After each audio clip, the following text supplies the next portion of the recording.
ஓடிட்டு இருக்கிற பிஸியான ஒரு ஆக்டர், அதை தாண்டி அருமையான ஒரு மனிதன். நம்ம எல்லாருக்குமே தமிழ் சினிமால ஓகே எல்லாருக்குமே பிடிச்ச ஆக்டர்னா இவரோட பேர் தான் வரும்.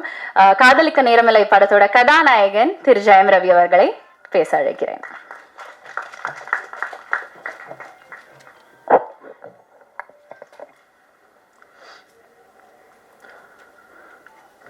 இந்த விழாவுக்கு வந்திருக்கும் பத்திரிகை, தொலைக்காட்சி, இணையதளம் நண்பர்கள் அனைவருக்கும் வணக்கம். அழகான ஒரு மேடை, அது உங்களுக்கு பார்த்தாலே தெரியும். ஸோ இவங்க எல்லாருக்கூடையும் நான் ஒர்க் பண்ணியிருக்கேன்னு நினைக்கும் போது எனக்கு ரொம்ப சந்தோஷமாக இருக்குது. அந்த அழகு படத்துலையும் அப்படியே நம்ம கேமேக் கேப்சர் பண்ணியிருக்காரு. ஒவ்வொருத்தருடைய எக்ஸ்ப்ரெஷனையும் ஒவ்வொருத்தருடைய எமோஷனையும் அவ்வளோ அழகாக கேப்சர் பண்ணியிருக்காரு. அது கூடிய சீக்கிரம் நீங்கள் எல்லோரும் பார்க்க போகிறீங்க. மிகவும் ஒரு அழகான ஒரு கதை இந்த படம். இந்த படம் டைட்டிலே காதலிக்க நேரமில்லை பயங்கர கேட்சியாக இருந்துச்சு. அந்த நம்மளுடைய கிளாசிக் காதலிக்க நேரமில்லை அந்த டைட்டில் கிடைச்சது ரொம்ப சந்தோஷம். அதை எல்லாரும் அப்ரூவ் பண்ணது, இந்த கதைக்கு அது பொருந்துமான்னு நினைக்கும் போது அப்படியே அருமையாக பொருந்திருந்துச்சு. ஸோ அதுவே ஒரு பெரிய கிஃப்ட் எங்களுக்கு.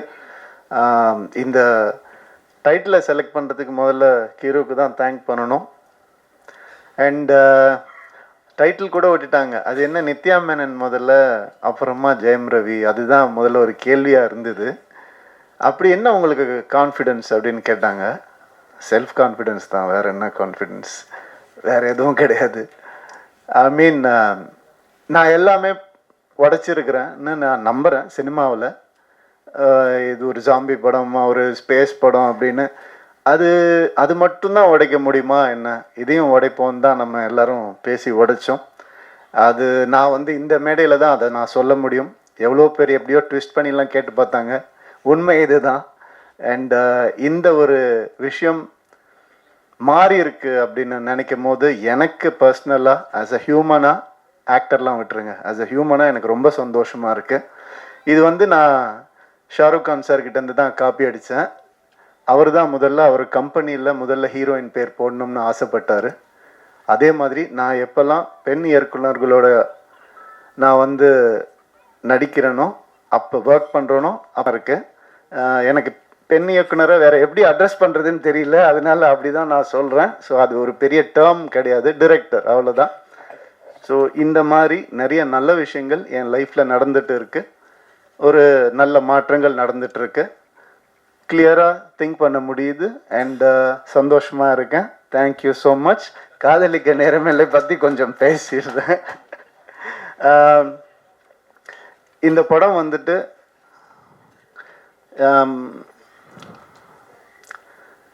பாலச்சந்தர் சார் எப்படி அவருடைய ஈரால நிறைய விஷயங்களை உடைச்சு புதுசாக எந்த நெருடலும் இல்லாமல் காமிச்சாரோ, அந்த மாதிரி கிரு இந்த படத்தை ஆஸ் அ ஃபீமேலாக அவங்க பண்ணியிருக்காங்க.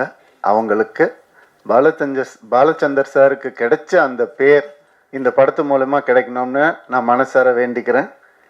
அண்ட் இந்த படம் பல உண்மைகளை வெளிக்கொண்டு வந்திருக்கு. உண்மைகள்லாம் ஒளிச்சு வச்ச உண்மைகள் கூட கிடையாது, நம்ம ஏற்றுக்க முடியாத உண்மைகளை வெளிக்கொண்டு வந்திருக்கு.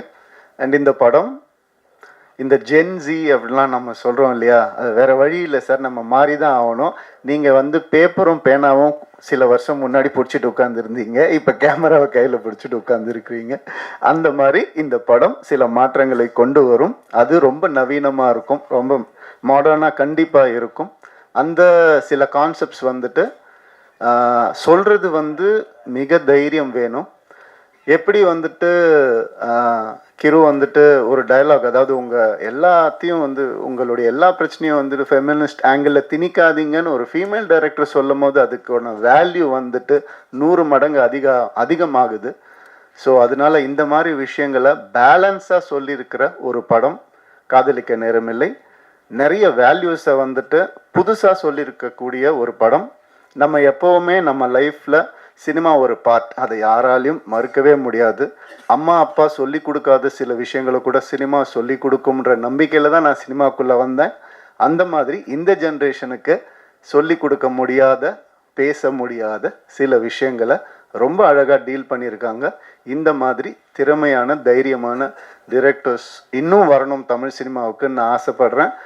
வர பொங்கலுக்கு இந்த படம் ரிலீஸ் ஆகுது. கண்டிப்பாக தேட்டரில் வந்து பாருங்கள். யூஏ சர்டிஃபிகேட் தான். ஸோ நீங்களே முடிவு பண்ணிட்டு வாங்க. தேங்க்யூ.